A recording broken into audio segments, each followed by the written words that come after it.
അസ്സലാമു അലൈക്കും വറഹ്മത്തുള്ളാഹി വബറകാതുഹു. ഇന്നാ ലില്ലാഹി വ ഇന്നാ ഇലൈഹി റാജിഊൻ. സംസാരിക്കുന്നത് സയ്യിദ് ഉമർ ജിഫ്രി തങ്ങളാണ്. പൈമ്പച്ചാൽ ഷെരീഫ് തോട്ടക്കൊച്ചി എന്ന ചെറുപ്പക്കാരൻ ഇന്ന് വൈകുന്നേരമുണ്ടായ ഒരു അപകടത്തിൽപ്പെട്ട് അള്ളാഹുവിൻ്റെ വിളിക്കുത്തരം നൽകി ഈ ലോകത്തോട് വിട പറയുകയുണ്ടായി.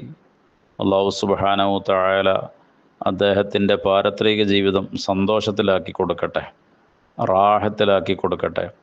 കുടുംബത്തിന് അല്ലാഹു തആല പരിപൂർണ ക്ഷമ പ്രദാനം ചെയ്യട്ടെ. നൽകിയ മക്കളെ റബ്ബ് സുബ്ഹാനഹു തആല രണ്ട് ലോകത്തും ഉപകരിക്കുന്ന സന്താനങ്ങളിൽ ഉൾപ്പെടുത്തി അനുഗ്രഹിക്കട്ടെ.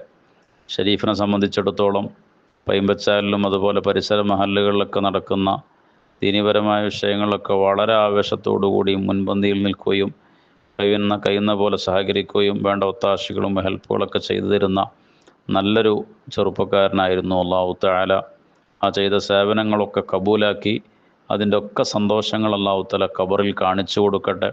എന്തെങ്കിലും പോരായ്മകളോ ന്യൂനതകളോ വീഴ്ചകളോ ജീവിത കാലയളവിൽ അറിയാതെ സംഭവിച്ചു പോയിട്ടുണ്ടെങ്കിൽ എല്ലാം അല്ലാഹു തആല വിട്ടുപുറത്ത് മാഫാക്കി കൊടുക്കട്ടെ. സുവലോക സ്വർഗത്തിൻ്റെ അഹ്ലുകാരിൽ അദ്ദേഹത്തെ അല്ലാഹു തആല ഉൾപ്പെടുത്തി അനുഗ്രഹിക്കട്ടെ. റബ്ബ് സുബ്ഹാനഹു തആല അവരുടെ കുടുംബത്തിന് പരിപൂർണ്ണ ക്ഷമ പ്രദാനം ചെയ്യട്ടെ. നമ്മുടെ ഒക്കെ ആഖിബത്ത് റബ്ബ് സുബ്ഹാനഹു തആല നന്നാക്കി തരട്ടെ.